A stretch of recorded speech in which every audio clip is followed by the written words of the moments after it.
시편 121편 되겠습니다. 시편 121편. 내가 산을 향하여 눈을 들리라. 나의 도움이 어디서 올꼬? 나의 도움이 천지를 지으신 여호와에게로소다. 여호와께서 저로 실족지 않게 하시며 너를 지키시는 자가 졸지 아니하시리로다. 이스라엘을 지키시는 자는 졸지 아니하고 주무시지도 아니하시리로다. 여호와는 너를 지키시는 자라. 여호와께서 네 우편에서 네 그늘이 되시나니 낮에 해가 너를 상치 아니하며 밤의 달도 너를 해치 아니하리로다. 여호와께서 너를 지켜 모든 환난을 면케 하시며 또 네 영혼을 지키시리로다. 여호와께서 너의 출입을 지금부터 영원까지 지키시리로다. 아멘. 내 안에 있는 것이 무엇인가? 베드로가 내 안에 있는 예수 그리스도로 내게 주노니 예수 그리스도의 이름으로 일어나 걸으라 했던 말씀을 가지고 과연 내 안에 주님이 계시는가? 주님 없이 예수님 믿는 사람 많고, 주님은 믿지만은 주님으로 사는 것이 아니라 자기의 힘과 자기의 능력으로 사는 사람들, 그 사람들은 믿음이 없는 사람이지요. 믿음이 있는 사람은 예수 그리스도로 사는 사람이다. 그래서 내 안에 생명이신 예수 그리스도가 있느냐, 믿음이 있느냐, 지혜가 있느냐, 하나님의 말씀을 우리가 많이 알고 있다고 한다고 해서, 또 세상에 많은 지식을 우리가 가졌다고 해서 그것이 우리에게 꼭 유익이 되고 능력이 되는 것은 아니다. 지혜가 있어야 된다. 삶의 지혜가 있어야 되고 믿음의 지혜가 있어야지 된다. 사람과의 관계에 지혜가 있어야 된다. 지혜가 있어야 된다는 거죠. 또 우리 안에 뭐가 있어야 되냐? 미래가 있느냐는 거예요. 미래.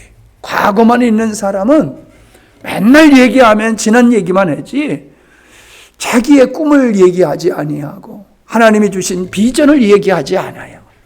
그저 땅의 것만 이야기하고 옛날 좋아서 옛날 타령만 하는 사람들이 있어요. 그래가지고는 안 되는 거지요. 이 말씀을 또 이렇게 전하고 묵상하다 보니까는 이런 마음이 또 들더라고요. 자, 우리에게는 우리에게는 이러한 주님과 더불어 귀한 것이 있다라고 하면 주님의 마음에는 무엇이 있을까? 우리 마음에 있는 것, 주님이야. 그러면 주님의 마음에는 무엇이 있을까? 누가 있을까? 그런 생각을 하게 되더라고요. 한번 여러분 생각해 보세요. 주님의 마음은 누가 있을까? 무엇이 있을까? 우리는 오늘 말씀을 통해서 보게 되어지면은 참으로 하나님이 우리를 지키시는 자다라는 말씀을 하고 있어요. 바꿔서 얘기하면 우리의 보호자가 되어주신다는 거죠. 보호자. 맞아요. 하나님이 우리 보호자 되세요. 근데 언제까지 하나님이 우리에게 보호자가 되실 거냐는 말이에요. 우리도요, 어렸을 때에는 부모가 우리의 보호자지요. 근데 자녀가 장성하면은 누가 보호자가 돼요? 보호자가 바뀌어요. 그 아버지, 그 어머니인데 자녀들이 부모의 보호자가 되는 거예요. 역할이 바뀌어져요.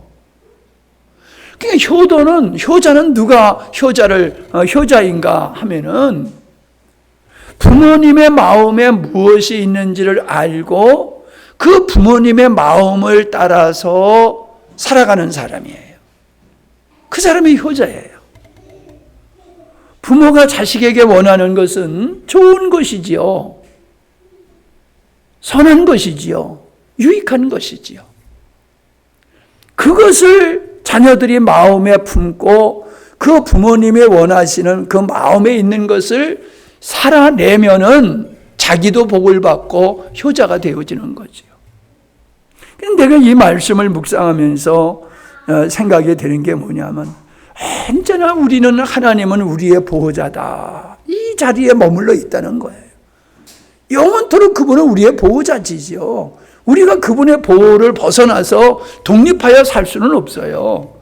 영원토록 하나님은 우리의 보호자세요. 그러나 이제는 우리가 주님의 마음을 더듬어 알 때가 되지 않았냐는 거죠.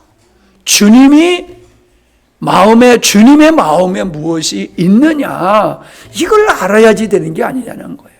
어린아이 같이 맨날 그냥 달라고만 하고, 우리를 도와달라고 하고, 복을 달라고, 보호해달라고, 이런 신앙을 하게 되어지면은 어린아이의 신앙에서 벗어나지를 못한다는 거예요.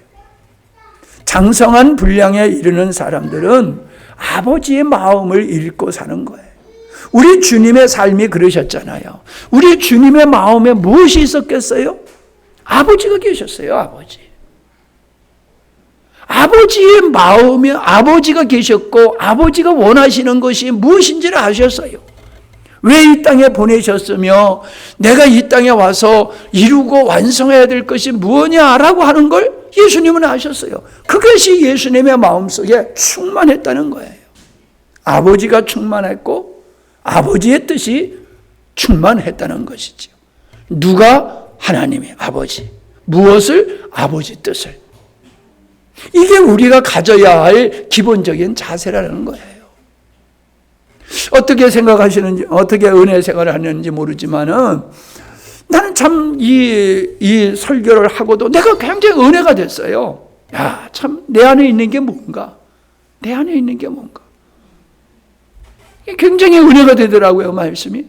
근데 여러분 정말로 3일 동안 살아오면서 여러분은 어떤 마음을 가지고 사시는지 모르겠어요. 정말로 내 안에 예수님이 있는가? 내가 예수님으로 살고 있는가? 내게 영적인 지혜가 있고 삶의 지혜가 있는가? 나에게 미래가 있는가? 없으면 그걸 가지고 하나님 앞에 기도해야지요. 그냥 설교는 듣고 끝나는 게 돼버리면 안 돼요. 설교를 들으면은 그거를 묵상하고 자기를 성찰하고 자기의 삶 속에 적용하는 이러한 역사가 있어야지 설교가 여러분의 삶 속에서 열매가 맺어지는 거예요. 설교는 설교 듣는 시간에 은혜 받는 것이 전부가 아니에요. 절대로 그렇지 않아요. 말씀은 씨앗과 같은 거예요. 여러분이 씨앗을 파종을 하게 되어지면 거기서 싹이 나고 결실이 되어지듯이 하나님의 말씀을 받고 내가 그 말씀을 가지고 깊이 묵상하고 삶에 적용할 때에 거기서 열매가 나타나는 것이지, 설교 시간에 은혜가 되면 은혜고 설교 시간에 은혜가 안 되면 그걸로 끝장나는 게 아니라는 거예요. 근데 우리들은 대부분 그냥 설교 시간에 은혜 받으면 그게 전부고 그 뒤는 없어요. 그냥 끝나는 거예요. 그냥 바로 그냥 폐기 처분하는 식으로 그냥 잊어버리고 만드는 것이죠.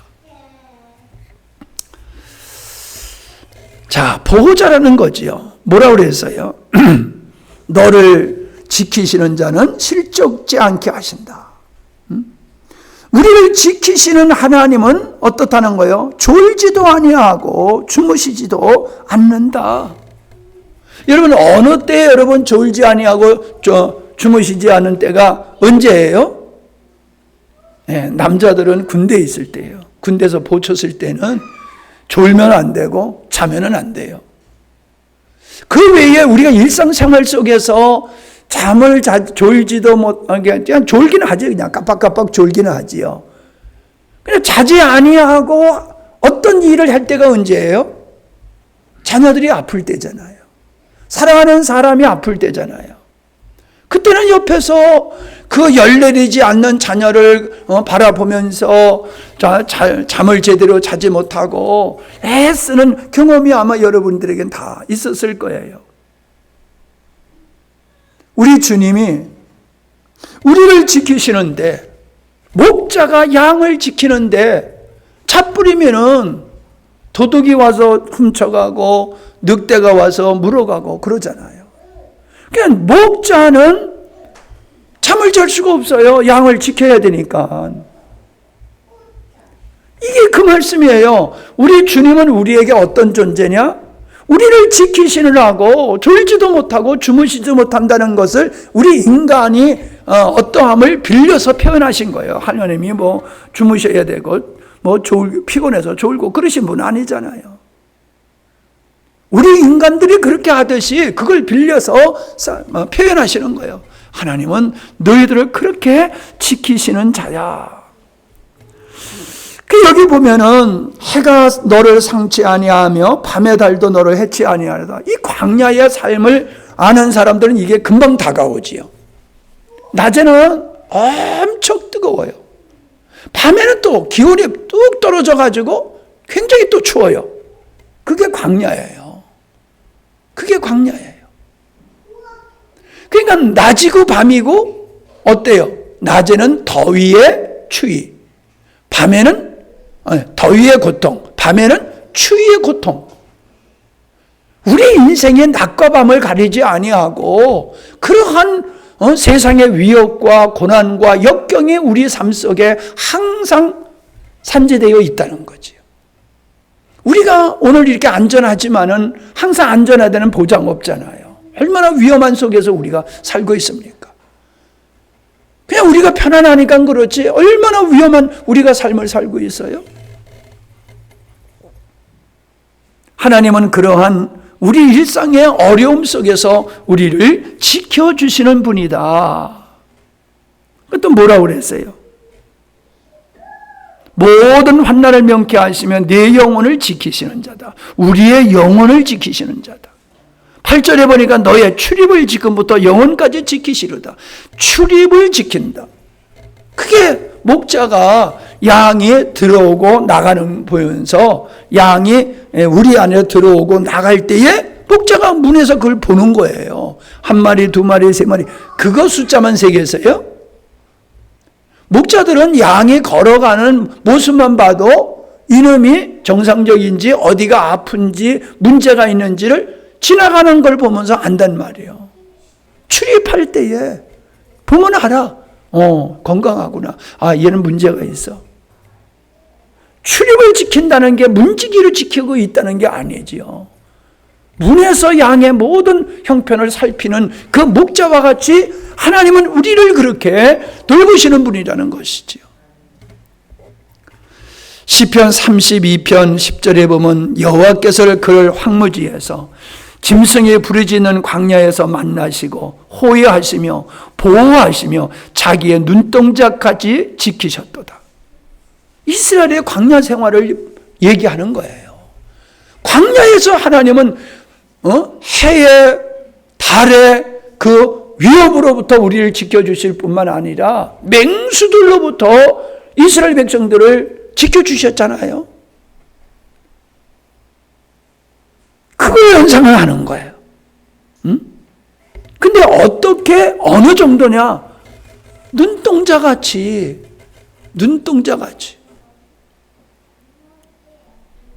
엊그저께 뇌종양으로 눈이 안 보이는 군사님이 다녀가셨어요.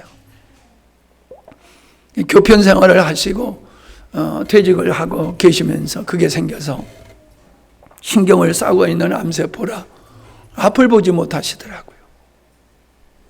그 앞을 보지 못하니까 성경을 못 보는 게 너무 불편하고 어른들이 눈 밝을 때 성경 보라고 했던 말씀이 생각이 난다. 그래요. 근데 그분이 그래요. 내가 할 수 있는 게 아무것도 없어요. 그래요. 내가 할 수 있는 게 아무것도 없어요. 보여야지 뭐를 하죠. 안 보이는데 뭘 할 수가 있습니까?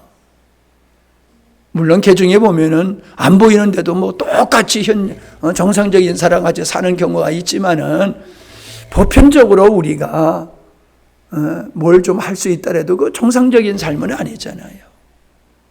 우리 신체 중에서 다리 하나 없어져도 불편하게 살 수는 있어요. 그래도. 근데 우리가 보지 못한다라고 하면 아무것도 못하잖아요. 보지 못한다라면 아무것도 못해요. 우리 강진사님이 그것도 하신다고 지금. 아무것도 할 수가 없잖아요. 그러니까 우리가 눈을 얼마나 이 소중한지를 안단 말이에요. 보세요. 머릿속에 이 바위 속에다가 구멍을 빵 뚫어놓고 거기다가 탁 이렇게 집어넣으셨잖아요. 예? 눈이 있잖아요. 거기다가 속눈썹이 있고, 예? 거기서 또 눈물샘이 항상 나와가지고 기름칠을 해가지고, 예? 윤기가 반질반질하게 나고 티 같은 거 들어와도 다 씻겨나가게 눈물샘이 계속 나오게 신비하잖아요. 속눈썹이 있고 거기다가 툭 튀어나오게 언덕을 쌓아놓고 거기다가 또 나무를 심어가지고, 잔디를 심었지 나무가 아니고 잔디를 심어가지고 옆으로 쫙쫙 흘러내리게, 땀이 나도 옆으로 흘러내리잖아요.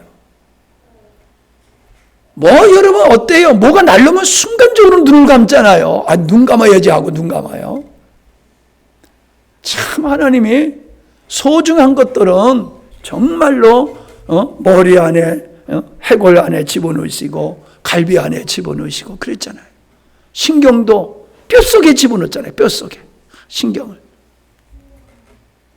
중요하니까. 그러니까 눈동자같이 우리를 보호하시는 하나님, 이게 여러분의 삶 속에서 그게 정말로 여러분이 감각이 와야 돼요.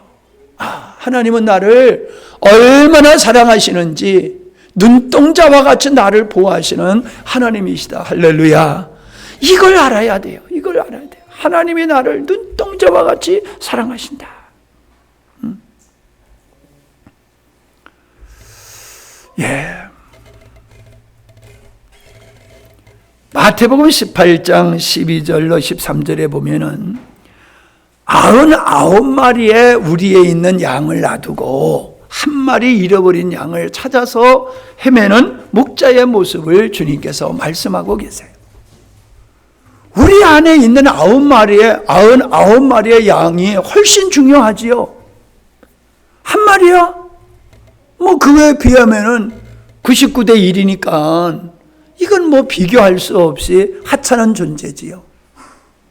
그렇게 하찮은 존재임에도 불구하고 그 잃어버린 양을 찾기 위해서 목자가 헤매면서 가시덤불을 헤치고 낭떠러지기를 골짜기를 헤매면서 길을 잃은, 실족하여 다리가 부러져서 어디에 있을지 모르는 이러한 양을 찾는 이 목자의 모습을 우리 주님은 이게 나의 모습이야. 이게 나의 모습이야.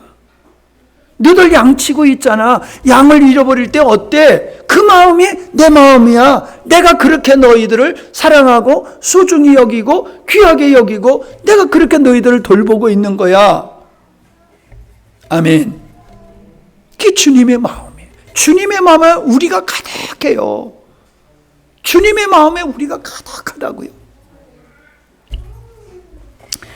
그럴 수밖에 없는 게 우리를 피로 값주고 사셨다. 그렇게 말씀하고 있잖아요. 사도행전 20장 28절에 보면 피로 값주고 사셨다. 여러분, 남한테 섭섭한 일 당하면 별로예요. 금방 잊어버려요. 근데 여러분, 자녀들한테 섭섭함을 당하면 굉장히 그 감정이 상하고 마음이 아프고 오래가지요.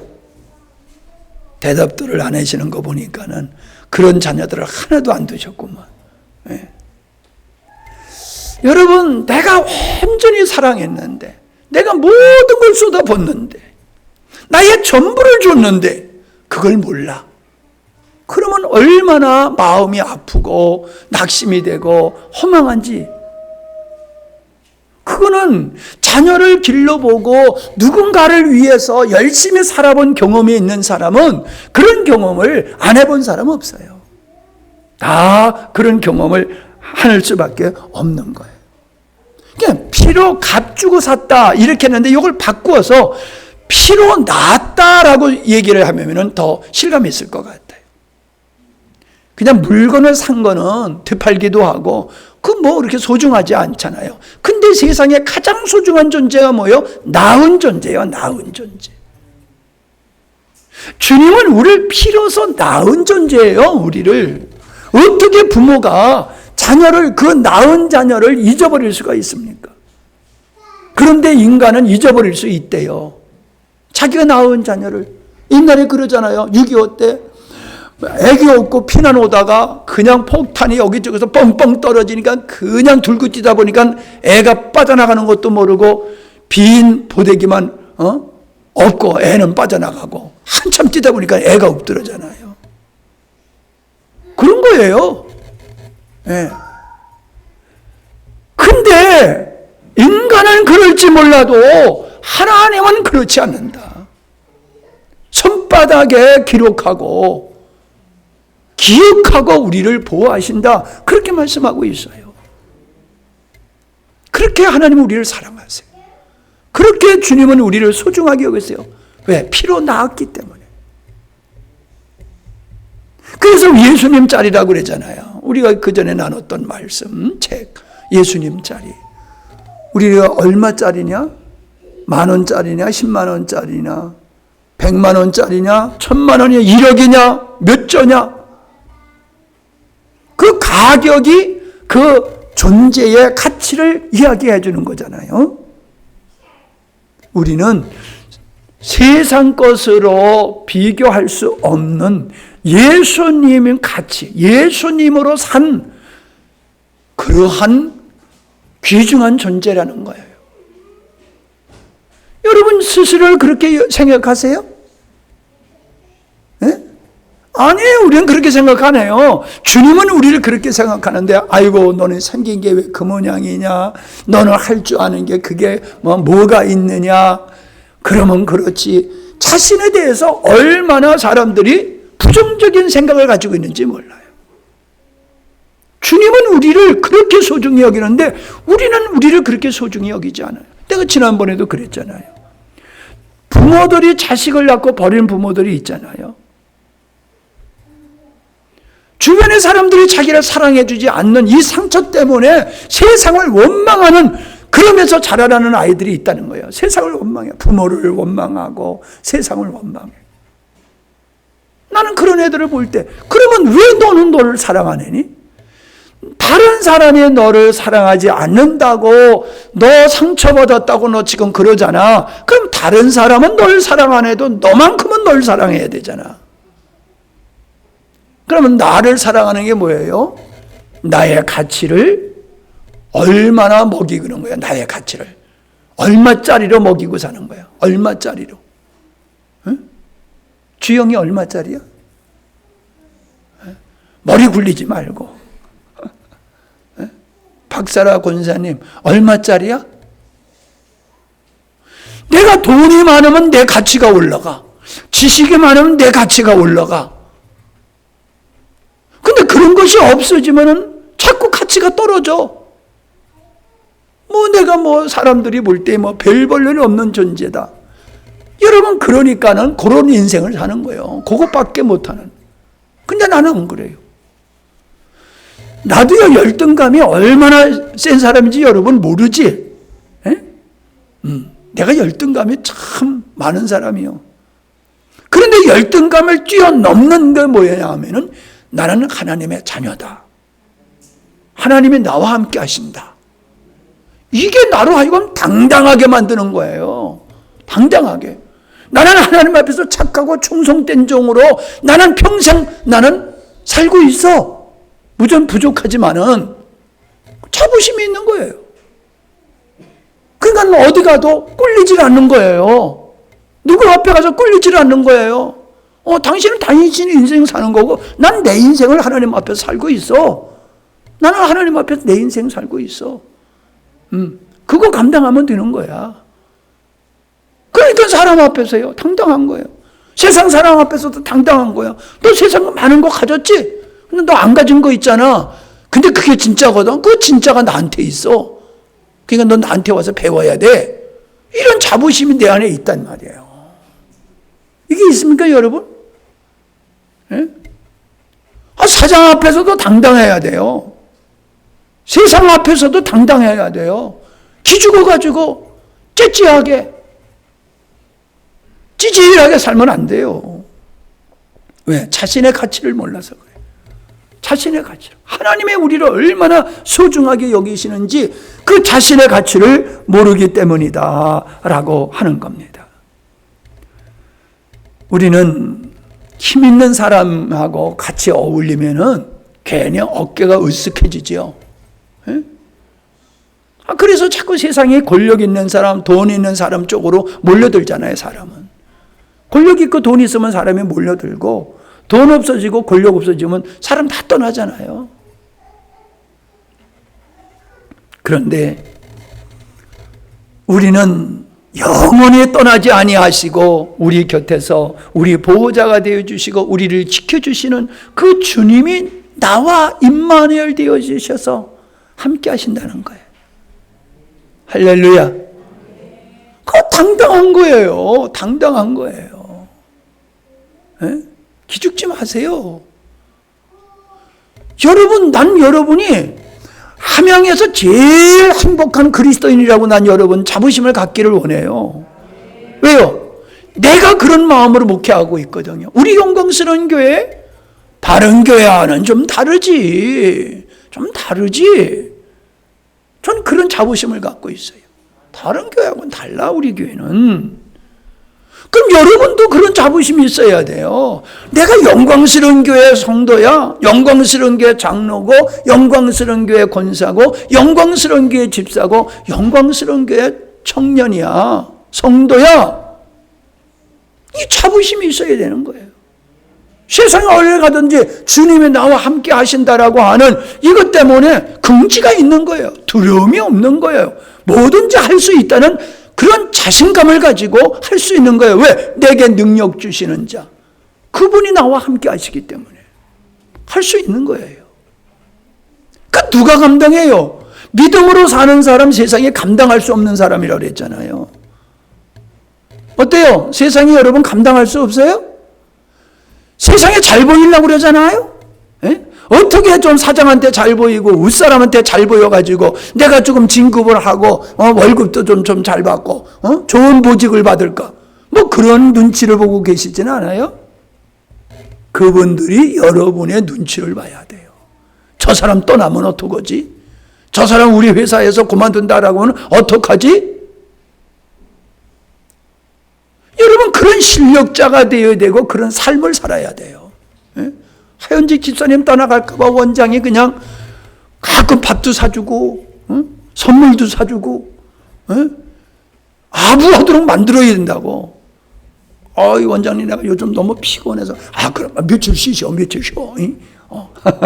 그럴 일은 없겠지만 여러분 우리가 윗사람들한테 어떤 요청을 할 때 그 사람들이 여 핑계 저 핑계대고 뺀질뺀질하면서 거절하는 게 아니라 우리가 요청하면 그분들이 즉시 응답할 수 있는, 들어줄 수 있는 그런 사람이 되어야 될 줄로 믿습니다. 아멘? 우리가 옛날에요, 우리 아버지 농사 지을 때 보면은요, 사람을 얻는데 노블 얻으러 다니는데요, 일 잘하는 집이 먼저가, 일 잘하는 집이 먼저가 가지고 일을 해달라고 그래. 근데 그 집이가 다른 사람하고 이미 선약이 됐어, 약속가 됐어. 그러면 그 다음 집을 가. 근데 거기도 됐어. 그러면 맨 마지막에 가는 집이 어떤 집인 줄 아세요? 밥값도 제대로 못하는 사람이야. 못줄이나 잡아줄 줄 아는 사람. 그 사람한테 가가지고 일 좀 해달라고 그러면 네 하고 와. 왜? 사람들이 안 찾아. 그 사람한테 일해달라고 안 그러거든. 쓸모가 없어. 가치가 없어. 우리 그리스도인들이 그런 사람이 되면 안 돼요. 우리 그리스도인은 어디 가도 환영받는 사람이 되어야 될 줄로 믿습니다. 인정받고. 믿음으로서는 핍박받아요. 그러나 겉으로는 핍박해도 속으로 인정을 받는. 그래서 진짜 어려운 일을 우리한테 맡기고 힘들고 어려울 때에 우리에게 찾아와서 의뢰할 수 있는 그런 사람이 되어야 된다라고 하는 거예요.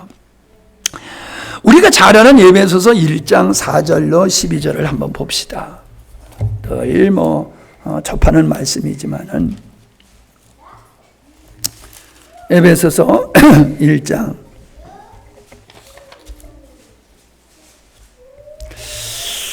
자, 1장 4절로 12절까지 보면은 어떤 말씀들이 거기 기록되어 있느냐 하면은 창세전에 영원부터 하나님의 원대로, 하나님의 뜻대로 예정되고 택하시고 신령한 복, 찬미케 하려 하십니다.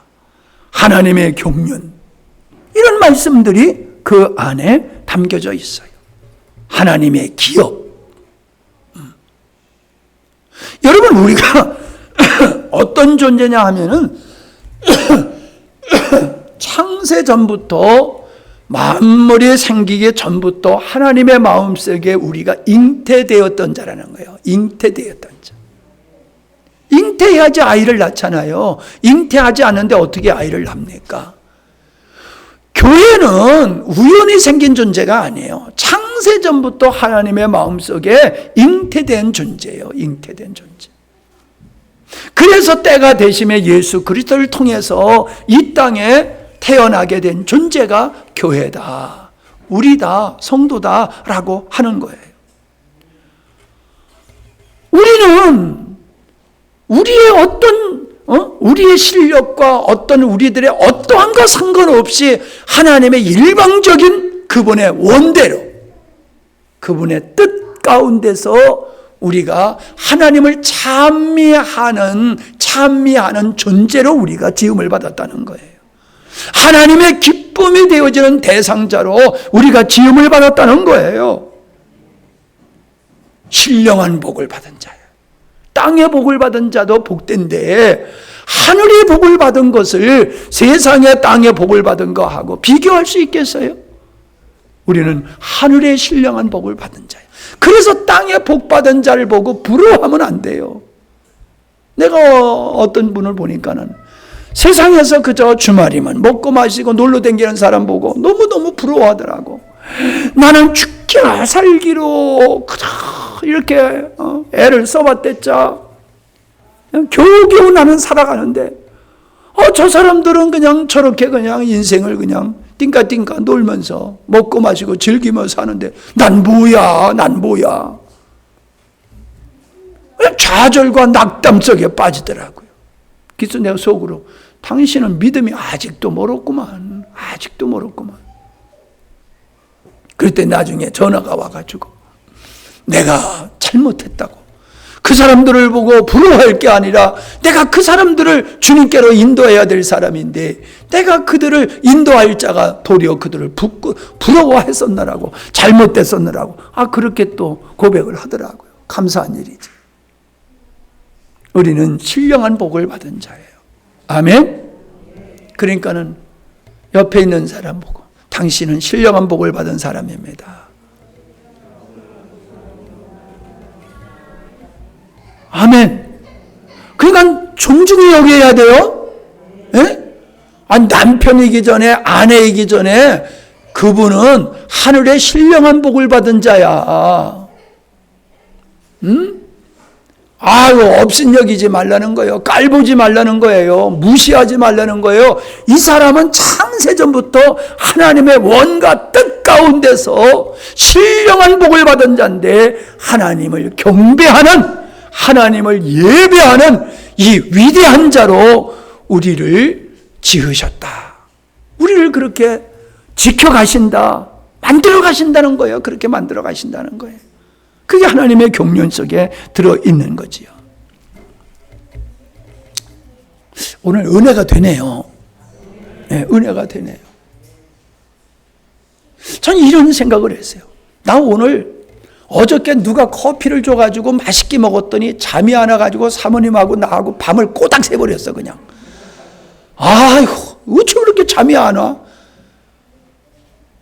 근데 또 시원할 때 일해야 된다고 일찍 일어나가지고요 풀 깎느라고 또 그냥 그냥 선거하러 가기 전까지 그냥 풀 깎고 뭐하고 막 하느라고 막 했더니 얼마나 피곤한지 몰라. 어저께 그 손님들 오셔서 가서 갈비탕 하나씩 먹었는데 옆에서 냉면을 먹는데 냉면이 그렇게 맛있어 보이더라고. 그래서 오늘은 가서 냉면 좀 먹고 오자고, 선거하고 냉면 먹자고. 그래서 선거하고 그냥 얼마나 욕심이 나는지 그냥 꽃배기로 달려가가지고 그냥 겨우 먹었네 그냥. 너무 차가우니까 못 먹겠더라고요. 이게 그냥 양은 많지 않는데 찬 거를 계속 먹으니까는 이게 힘들더라고요. 그래 먹고 와가지고요 5시 반까지 잤어. 5시 반까지. 아주 둘이서 그냥 완전히 떨어져 버렸어. 예. 지금도 빨리 자고 싶어 그냥. 근데 그 일을 하면서, 그 태양볕에서 그런 일을 하면서 이런 생각이 들더라고요. 이렇게 말씀을 묵상하는데, 아니 우리는 맨날 하나님 보고 이거 주세요, 저거 주세요, 이거 주세요, 저거 주세요 그러는데 하나님이 한 가지 요구하는 것도 안 들어주려고 그래. 에? 그래, 내가 모든 걸 지켜줄게, 모든 걸 공급해줄게. 근데 내 소원 하나만 들어줄래? 그러면 쌩 까버려. 우리 말대로 쌩 까버려. 못 들은 척하고 외면하고 그리고 살고 있는 게 우리 꼴이더라고. 진짜 그렇잖아요. 주님이 원하는 걸 내가 얼마나, 내가 주님 앞에 원하는 것만큼 하나님이 내게 원하시는 것을 우리는 얼마만큼 간절하게 그걸 이루어드리기 위해서 힘쓰고 애쓰느냐는 거예요. 얼마나 힘쓰고 애쓰냐는 거예요. 내가 하나님의 은혜를 입기를 원하고 그렇게 은혜를 입었으면 이제쯤은 한 가지라도 아버지 뜻을 이루기 위한 그런 몸부림이 있어야 되잖아요. 여러분 보고 직장 그만두고 목회하라는 얘기 아니잖아요. 여러분 직장 때려치고 전도회로 다니라는 얘기 아니잖아요. 우리 주님의 마음속에 아버지가 계시고 아버지 뜻이 있고 그걸 향해서 평생 사셨듯이 오늘 은혜 입은 우리들은 아버지 마음을 가지고 살아야 되잖아요. 아버지 마음이 뭐예요? 성품적으로만 생각하지 말자고요. 아버지 마음에 뭐가 있냐 말이에요. 우리를 향하신 아버지 마음에 뭐가 있느냐, 그거를 우리가 가슴에 담고 살아가야 되지 않겠냐는 거예요. 창세전부터 우리를 잉태하셨던 하나님, 우리 마음속에는 잉태한 게 뭐가 있어요? 어떤 영혼을 잉태하셨어요? 집을 짓고자 잉태, 이런 집을 져야지. 그러면 그게 집을 잉태하는 거예요. 이런 밭을 만들어야지. 그러면 그거 잉태하는 거예요. 머리를 이렇게 깎아야지. 그거 잉태하는 거예요. 잉태하는 대로 낳잖아요. 똑같아요. 우리 마음속에 영혼을 잉태하면은 영혼을 낳게 되어 있어요. 우리 주님이 우리를 잉태해서 낳듯이 우리도 영혼을 잉태하면은 그러면은 낳게 되어 있어요. 지금 우리 선영 집사를 통해서 한 자매를 만나가지고 지금 전도하려고 그랬는데 어저께 손님들 보내드리고 오다가 바로 그 가게 앞에 지나게 돼서 여보 들어가서 차 한잔 마시고 갑시다. 그 들어가가지고 차를 마시는데 요 위에 만평 말고 요 위에 여기에 귀농해서 사시는 분이 또 들어오시더라고요. 그분은 기타맨이더라고요. 아주 그냥 재미있게 대화를 나누다가 가게를 보니까 거기에 우드슬랩 그런 요만한 거 아주 입장하는 거 하나 갖다 놓으면 좋겠어. 그래서 저거 그런 거 하나 내가 좀 해주면 좋겠다. 그리고 얘기를 했더니 목사님 저 앞에 그러니까 큰 거 그런 걸 지금 자기가 구상하고 있대. 그래가지고 요거 하나님 믿기로 좀 써야 되겠구나. 그래가지고 우리가 이렇게 있는 것도 있고 그러니까 한번 구경 오라고 그랬더니 금방 따라왔어. 그래서 보더니 이게 좋겠대. 그래서 그럼 내가 그거 사가지고 만들어서 내가 주겠다 그랬더니 이거 달래. 그냥 이걸 달래. 그래서 내가 나무를 사가지고 만들어 주겠다고 그러니까는 너무 급해. 그래서 좋아 그러면 나무 사가지고 또 만들어서 놓고 있는 거 싹 해가지고 싹 만들어서 주면은 나무값은 준다라고 그러니까 이러면 내가 저 사람하고 관계가 좋아지겠구나.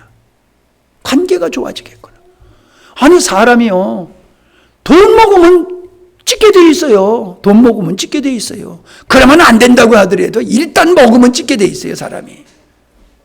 근데 이게 먹는 것만큼 뇌물이 없어요. 먹는 것만큼. 그러니까 우리가 영혼을 낳은 다음에 기도를 해야 되고 기도를 한다면 관계를 만들어 가야 돼요. 관계가 없이 전도가 절대로 될 수가 없어요. 관계 속에서 영혼을 낳게 되는 거예요. 관계. 여러분, 관계는요, 이단들이 참 요걸 기획적으로 잘해요. 처음에 1대1로 만나요. 우연의 일치와 같이 해가지고 2대1로 만나요. 우연의 일치에 가가지고 또 다른 사람을 소개해요. 그래가지고 자기들의 주위에 있는 모든 사람과 그 사람과 고리를 맺어주는 거예요. 그냥 너무나 그 사람들하고 친밀하다 보니까 자연스럽게 그냥 묻어가게 돼버리는 거예요. 그게 이단들, 특별히 이 신천지 사람들이 그걸 잘해요. 돈도 쓰고 밥도 사주고 선물도 주고 인심도 쓰고 애경사는 말할 것도 없지요. 그렇게 해서 그 사람과 자기 주변에 있는 사람들과 고리를 엮어가지고 끌고 가는 거예요. 근데 우리는 그걸 못해요. 나는 예수님을 잘 믿어. 나 혼자는 예수님을 잘 믿는데 영혼을 잉태하지도 아니하고 영혼을 나 혼자서 끌어내려고 되는 거야. 나 혼자서. 아이를 길러도요, 엄마 아빠가 아이를 낳지만은 온 가족이 그 아이를 같이 기르는 거잖아요. 형이 동생을, 누나가 동생을 기르잖아요. 그러니까 어떤 전도 대상자가 생기면은 자꾸 주변의 사람들과 관계를 가지고 뭐 이런 이유 저런 이유 해서 가서 관계를 갖는 거예요. 가가지고 그 사람이 싫어하는 얘기만 하면 또 안 돼. 예? 겨우 가가지고 열받는 얘기만 하면 안 된단 말이에요. 그 사람이 뭘 좋아하는지를 파악을 해야 되는 거예요. 아, 이 사람의 관심이 뭐가 있고, 이 사람이 어떤 형편에 있고, 아, 이 사람이 지금 자녀의 문제로 고민을 하고 있구나. 아, 이 사람이 지금 남편의 문제로 고민하고 있구나. 아, 이 사람의 관심이 뭐구나. 이런 거를 파악을 한 후에 그런 거를 여러분이 주제로 해서 대화를 하다 보면요, 금방 가까워지는 거예요. 금방 가까워져요. 관심사가 같으면요, 금방 가까워지는 거예요. 그래서 친밀함을 만나고 친밀한 관계 속에서 관계를 갖다 보면 그 사람이 우리를 묻어지게 돼 있어요. 묻어진다는 거 알잖아요. 물감이 옆에서 물감 가지고 노는 사람 옆에 가면 물감 묻잖아요. 물장난하는 사람 옆에 가면 물 튀기잖아요. 우리가 그분들을 주 안에서 만나서 교제하면 자연적으로 그분들이 믿음이 들어가게 되는 거예요. 믿음이. 아, 내가 인생을 잘못 살았구나. 참 저 사람 사는 거 보니까는 참 세상적으로는 뭐 이렇게 자랑할 게 없어도 나보다 참 훌륭하게 사네. 정말 멋지게 사네. 아이, 부럽네. 뭐 이런 것들이 형성되다 보면요, 닮아가게 되는 거예요. 닮아가게 되는 거예요. 은정자매 그렇죠? 다 괜찮잖아, 그지? 보니까 아이씨 형편없네. 그러면 오겠어요? 안 오지. 이거 여러분이 깊이 고민해야 됩니다. 이게요, 세상적으로도요, 교회에 돈 많은 사람이 있으면요, 돈 많은 사람들이 걸리 모여요. 정치꾼이 있으면 그쪽으로 또 사람들이 몰려요. 우리 교회는 순전파들만 있어가지고 순전파들만 모여. 우리 교회는 그냥 세상적인 사람이 없잖아요. 우리 교회는 그런 사람들은 우리 여기 와가지고 견디지를 못해. 딴 교회로 가. 우리는 순정파들이야. 오직 예수파들이야. 우리는.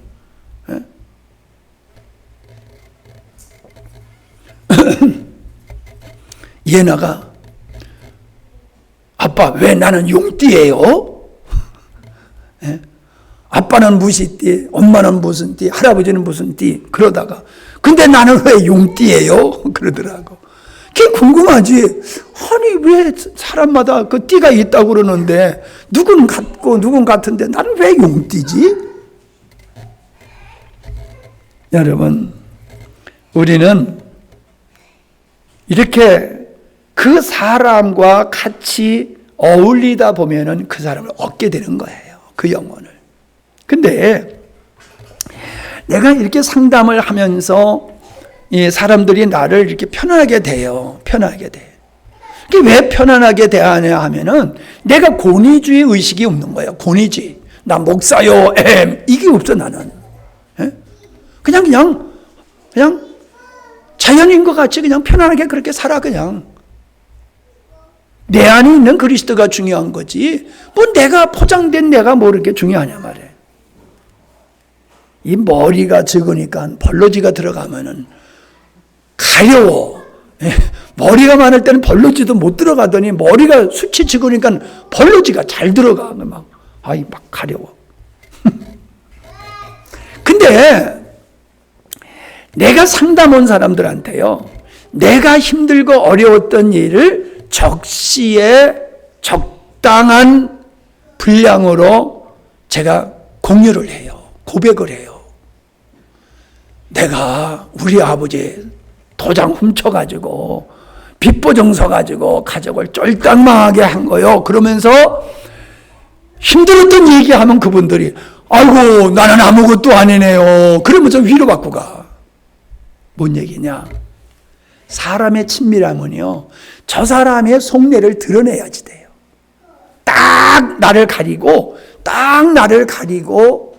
관계를 가지면요 절대로 가까워지질 않아요.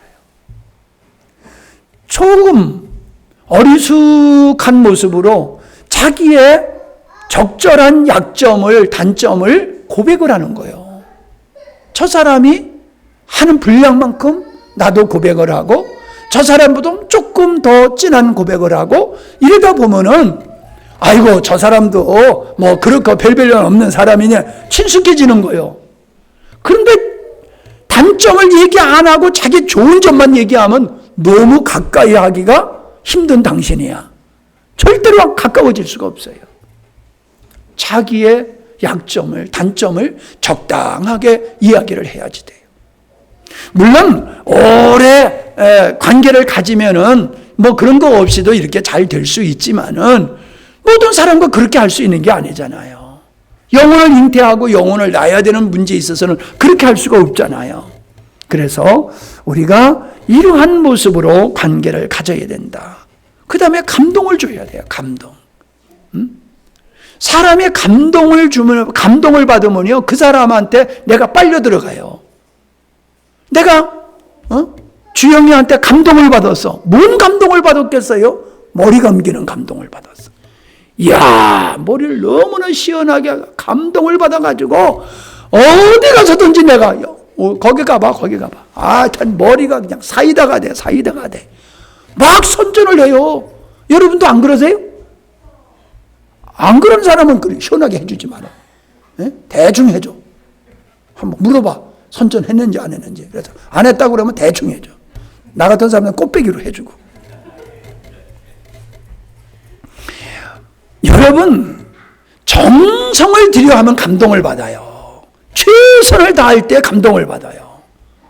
저는 우리 여기 오시는 손님들한테 최선을 다하려고 저는 노력을 해요.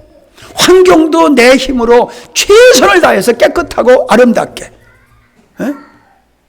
어저께 저걸 해놨으면 그분들이 왔을 때 보면 더 감동을 받았어. 내가 잔디 쫙 깎아놓으니까 얼마나 양탄자 같은지 얼마나 너무 이뻐.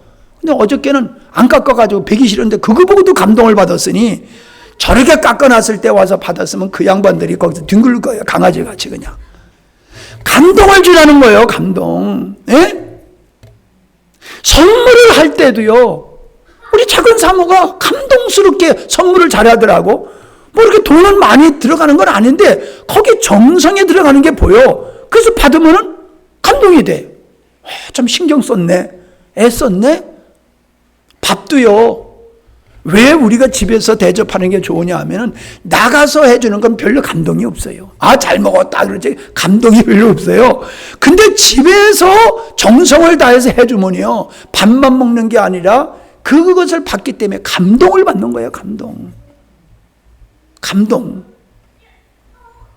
그러니까 사람들이 우리 교회에 나오면요 감동을 받게 해야 돼요. 이게 일부러 해서는 안 돼. 일부러 그러지 말고 자연스럽게 사람들이 그분들을 대하고 그분들을 섬기는 우리의 모습을 보고 여긴 딴 세상이네 감동을 받아야 돼요.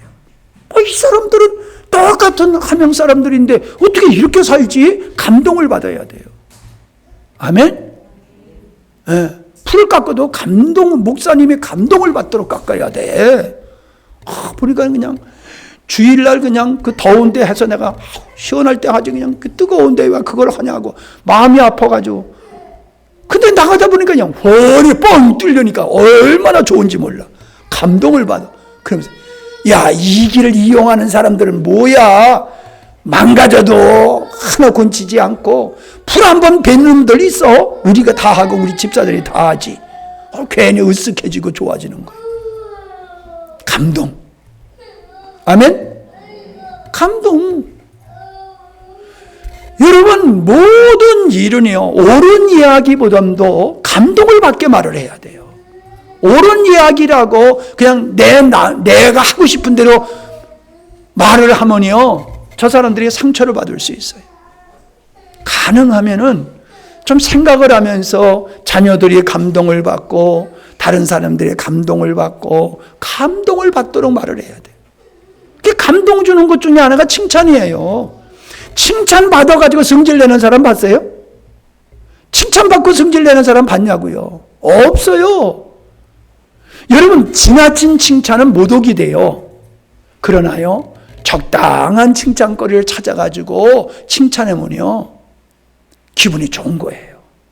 내가 그 가게 가지고, 야, 내 취향하고 딱 맞네, 내 취향하고 딱 맞네, 야, 막 그런 게 되게 좋아하더라고. 자기 취향하고 내 취향이 좋은 게 뭔 상관이 있어요? 여자 옷 만드는 거하고 남자 옷하고 뭔 상관이 있어? 아무 상관없어. 근데 취향이 나하고 같은 애 그러니까 너무 좋아하더라고. 근데 취향이 같은 것 같아 진짜. 마지막으로 영혼을 잉태했으면요, 이렇게 관계를 갖고 감동을 주고 섬기면서 계속 초청을 해야 돼요. 주님 앞으로 계속 초청을 해야 돼요. 무리하게 하면은 좀 안 돼요. 무리하게 하지 말고 끊임없이 계속, 내가 당신한테 왜 이렇게 사랑 베푸는 줄 알아? 내가 당신을 왜 이렇게 섬기는 줄 알아? 당신 영혼을 사랑하기 때문이야. 당신의 인생을 예수님께로 인도하고 하나님의 은혜와 축복을 당신에게 주려고 거기에 동참하게 하려고 하는 거야. 이게 그분이 느껴져야 돼요. 아, 저 사람이 진짜 나를 사랑하는구나. 저 사람이 예수 믿는 게 너무 좋으니까는 나도 예수 믿게 하려고 저렇게 애를 쓰는구나. 그게 감동이 돼야 돼요. 계속 초청해야 돼요. 계속. 우리 교회 얼마나 좋은지요. 우리 목사님 얼마나 좋은지요. 우리 교회의 성도님들 얼마나 좋은지요. 아, 좋은 얘기하는 건 뭘 못해요? 왜 못해요? 할 게 세고 셌어요. 우리 교회 자랑할 게. 그거 자꾸 자랑하는 거예요. 그 초청하는 거예요. 여러분, 이제 말씀을 마치겠습니다. 주님의 마음에 아버지가 계시고 아버지 뜻이 있었고 그걸 위해서 주님은 평생 사셨어요. 우리 마음에도 주님이 계시고 믿음이 있고 비전이 있고 지혜가 있고 희망이 있으면 우리의 인생이 바꿔져요. 그러나 조금 한 걸음 더 나가서 우리 주님의 마음을 더듬어 보면은 우리 주님의 마음은 잃어버린 양원들을 우리를 위해서 찾기를 원하시는 거예요. 함양 땅에 구원받을 영혼들을 여러분, 우리를 통해서 그 영혼들을 구원하고자 하시는 것이 주님의 마음이에요. 그걸 이루어드려야 되지 않겠어요? 내 기도만 들어달라고 그러지 말고 하나라도 좀 들어드리자고. 아멘 안 해요? 은혜 받았다고 그러면서 아멘 안 하면 뭐요? 하여간에 주영 헤어샵에 오는 사람은 다 영광스러운 교회로 뭐 얼마나 좋아. 깎으면서 목사님 자랑, 교회 자랑, 자랑 은근히 교회 오라고 믿음 가지라고 그러면서 교회 나오라는 얘기는 아니에요. 그러면서 그냥 계속 얘기하는 거예요. 속으로 교회 나오라고 믿음 가지라고 그러면서 그러는 건 아니에요. 그러면서 계속 얘기하는 거예요. 그래도 기분 좋아. 왜? 머리를 잠깐 끄니까. 그렇게 돼야 되는 거예요. 아멘? 네. 사랑하는 마음으로 하면은 사람들이 감동을 받아요. 사랑 없이 하면은 상처를 받아요. 기도합시다. 하나님 감사합니다. 우리 주님의 마음에 무엇이 계신지를, 무엇이 있는지를 우리가 알게 하시고 나의 기도만 들어주기를 바라는 것이 아니라 이제는 하나님이 우리를 향해서 원하심을 성취할 수 있는 삶으로 나가기를 소원합니다. 그래서 하나님의 기쁨이 되게 하시고 그 영광에 많은 영혼들이 참여하며 주님이 원하는 영광스러운 교회가 세워지게 하시옵소서. 예수님의 이름으로 기도하옵나이다. 아멘.